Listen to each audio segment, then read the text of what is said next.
अभी भी वक्त है, डील कर लो। ये शब्द हैं अमेरिकी राष्ट्रपति डोनाल्ड ट्रंप के, जो उन्होंने ईरान के लिए कहे थे। लेकिन ईरान शायद अमेरिका से नए सिरे से अमेरिकी डील करने के लिए तैयार नहीं है। लेकिन जिस तरीके से इजराइल ने अंधाधुंध हमला ईरान के ऊपर किया, उससे पहले से ही प्रतिबंधों का शिकार ईरान घुटनों पर आ गया। आज आपको बताएंगे कि जब पहले से ही अमेरिका और ईरान के बीच डील थी, तो फिर 2018 में ट्रंप उससे बाहर क्यों निकले, और अब जब ईरान ने अपने परमाणु प्रोग्राम में तेजी लाई, तो फिर ट्रंप को मिर्ची क्यों लग रही है। साथ ही ट्रंप अपनी ईगो को सेटिस्फाई करने के लिए इजराइल को क्यों मोहरा बना रहे हैं। लेकिन पहले जान लीजिए कि ईरान ने अमेरिका से गुहार लगाते हुए क्या कहा। क्यों अब ईरान अमेरिका की डील मानने के लिए तैयार है। इजराइल ने जिस आक्रामकता के साथ ईरान पर हमला किया, उससे ईरान घुटनों पर है, यह कहना गलत नहीं होगा। अब ईरान चाहता है कि सऊदी अरब, कतर, ओमान ट्रंप के ऊपर दबाव बनाए और वो इजराइल के हमले को रुकवाएं। ईरान किस हद तक बर्बाद हो चुका है, उसका अंदाजा आप इस बात से लगा लीजिए कि इन्हीं देशों को ईरान अपना दुश्मन मानता था। लेकिन आज हालात इतने बदल गए कि ईरान के राष्ट्रपति मसूद पेजेश्कियन का कहना है, अगर अमेरिका सीज फायर कराता है तो बदले में ईरान अमेरिका के साथ परमाणु की पर बातचीत करने में लचीलापन दिखाने के लिए तैयार है। अब सवाल ये भी है कि जब ट्रंप 2 महीने से ईरान से बात करने की बात कर रहे थे, 5 दौर की वार्ता हो भी चुकी थी, तब ईरान ने बात क्यों नहीं मानी। जब ईरान जानता था कि इजराइल से लड़ना उसकी कुव्वत की बात नहीं है, फिर क्यों पहले ही इज्जत से बात नहीं मान ली। पेजेश्कियन ने यह भी कहा कि अंतर्राष्ट्रीय कानून के सभी नियमों के विपरीत अमेरिका इजराइल को हम पर आक्रमण करने और हम पर हमला करने की अनुमति दे रहा है। ईरान ने ना तो युद्ध शुरू किया है और ना ही आमने सामने की किसी लड़ाई की शुरुआत की है।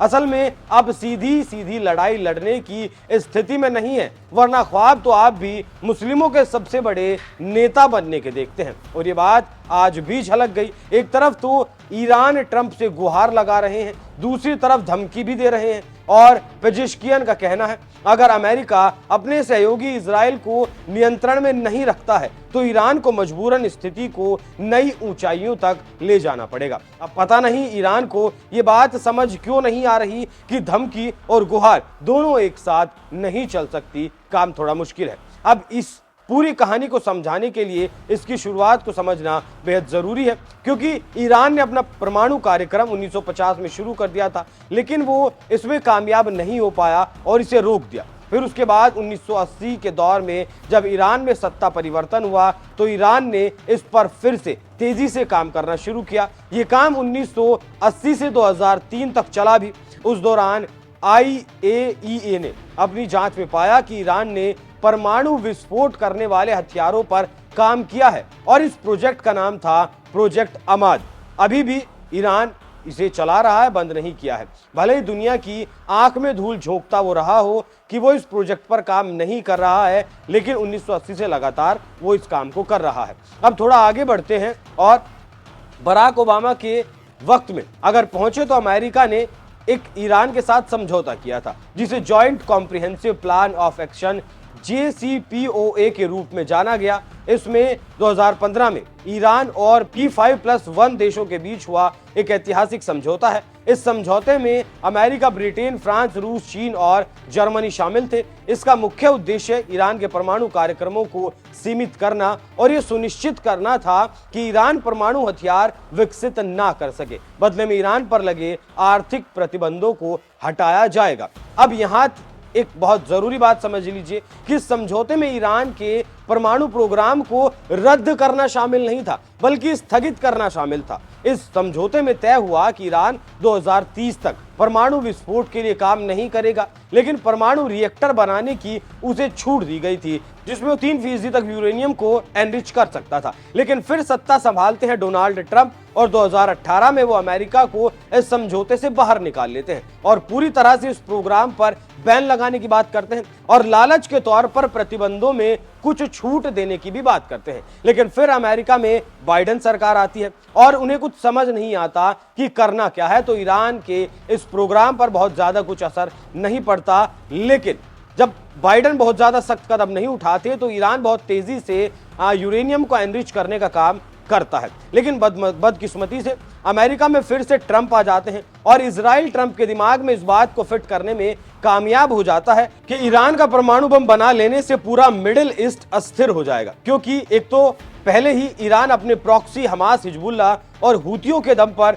मिडिल ईस्ट को अस्थिर करने की कोशिश करता रहता है, और अगर ईरान ने परमाणु बना लिया तो फिर ईरान अमेरिका इजराइल के बराबर आकर खड़ा हो जाएगा। साथ ही वो बार्गेनिंग करने की पोजीशन में भी आ जाएगा और फिर मिडिल ईस्ट के उन देशों के लिए खतरा बढ़ जाएगा जिन्हें अमेरिका सुरक्षा प्रदान करता है। मतलब जिन देशों में अमेरिका के आर्मी बेस हैं, एयर बेस हैं या फिर नेवल बेस हैं।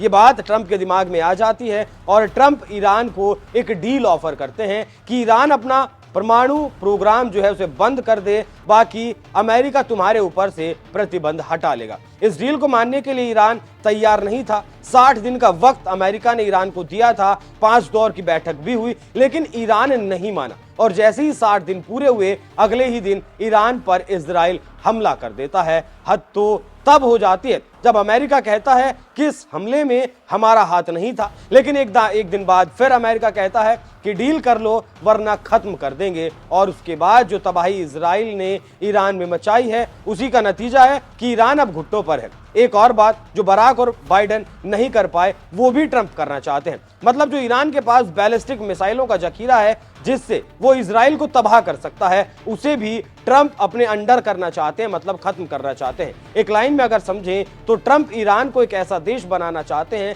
जो इसके इशारे पर नाचे। मतलब कठपुतली सरकार, जिस तरीके से महाराजा पहलवी की सरकार को अमेरिका ने बनाया था, इसका बीज पुतिन बो चुके हैं। ईरान की जनता को भड़काने के लिए कह चुके हैं कि ईरान में एक तानाशाही सरकार चल रही है, उसे उखाड़ फेंकने की जरूरत है। और इस तरीके के प्रदर्शन लोग ईरान की सड़कों पर, अमेरिका की सड़कों पर ईरानी लोग कर रहे हैं कि अब इस सरकार को बदल देना चाहिए। अब ऐसा अमेरिका ने सोचा है तो करके तो रहेगा, लेकिन करेगा कब तक वो देखने वाली बात होगी, क्योंकि अब ईरान के लोगों का भी साथ मिलना शुरू हो गया है।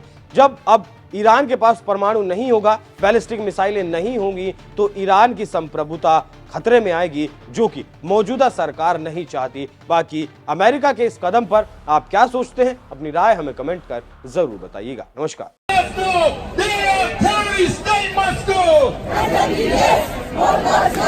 They are terrorists.